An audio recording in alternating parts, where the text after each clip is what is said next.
For years now, the story has sounded simple. China is slowing, factories are leaving, India is rising, and somewhere between headlines and thumbnails, a quiet conclusion settled in. India is replacing China. But here's the uncomfortable truth.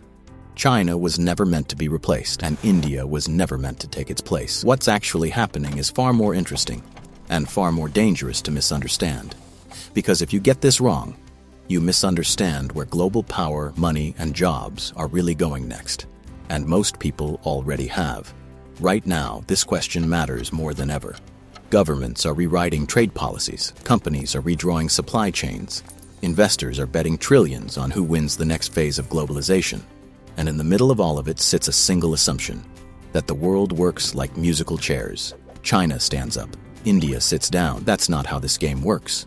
To see why, we need to rewind, not to politics, not to nationalism, but to how China actually became China.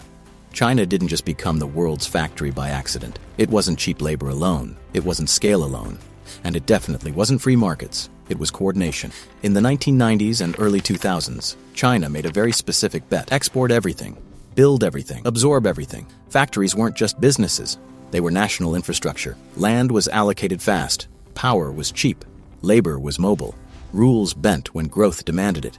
If a highway needed to be built, it was built. If a port needed to expand, it expanded. If pollution rose, it was tolerated.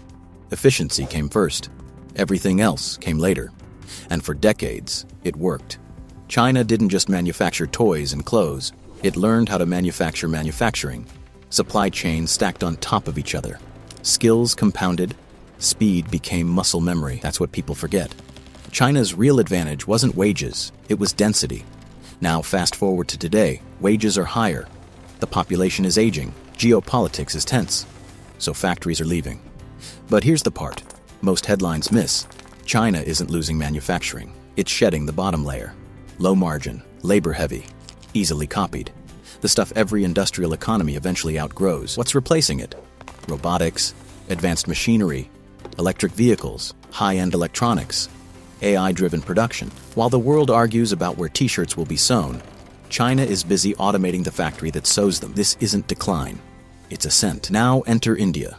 India looks at first glance like the perfect successor. Bigger population than China, younger workforce, lower wages, democratic system, global goodwill.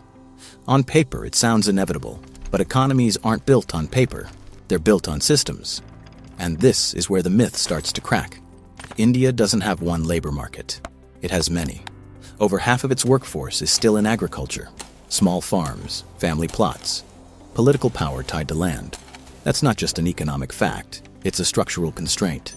Moving millions from farms to factories isn't a technical problem, it's a social one. China could relocate workers at scale because the state had that power. India doesn't, and that's not a flaw, it's a trade-off. Democracy slows things down, it adds friction, it adds negotiation, but it also adds resilience. India cannot and will not copy China's path, which means something important. India isn't replacing China, it's doing something else. It's becoming China plus one. For global companies, this matters more than ideology. No CEO wants all production in one country anymore. Not after pandemics, not after trade wars, not after sanctions, so they diversify. Vietnam, India, Bangladesh, Mexico. Each takes a slice. India's slice is specific. Large domestic market, mid-tech assembly, services layered on top of manufacturing, English-speaking management, legal familiarity. India isn't built for speed at any cost. It's built for scale with negotiation. That makes it slower, but also stickier. This is why the hype feels confusing. India is growing, but not explosively. Factories are coming, but not flooding in. GDP rises, but productivity lags. To some viewers, this looks like failure. To others, it looks like inevitability. It's neither. It's constraint-driven growth. Now zoom out. This isn't just about India and China. It's about the end of a phase. The era where one country could absorb the world's manufacturing is over.